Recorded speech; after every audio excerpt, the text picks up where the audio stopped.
Okay, I'm gonna show you how to lock and unlock your Chase credit card. I got a Chase Freedom card, but what you want to do is log on to your account with your app.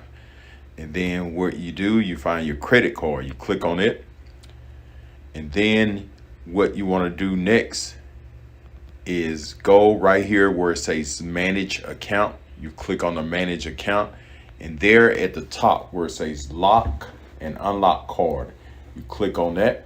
Once you click on it, right now it's unlocked. Only thing you have to do is hit this little button to lock it, and that's it. Now your card is locked. It says your card is locked. And if you want to unlock it, just hit that button again. It says you've unlocked your card.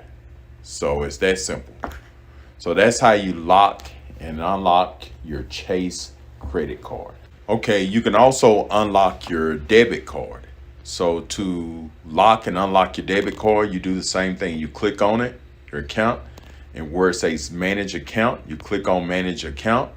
Then you want to go up there to the top where it says lock and unlock. You click that, and there you go. You can lock your debit card. And you see I got 2 debit cards right there. So I can just click the button to lock, and you see it says you have locked your card. Then I can click it again, and it's going to unlock. It says you've unlocked your card. So that's all to it. And then you see right there, it's sending me some messages there about my account being locked and unlocked. So that's all you have to do is just click those buttons and to lock and unlock. You see that one down at the bottom? That's probably my business account, so I can lock and unlock those cards. So that's how simple it is. All right, thanks for watching, and have a great day.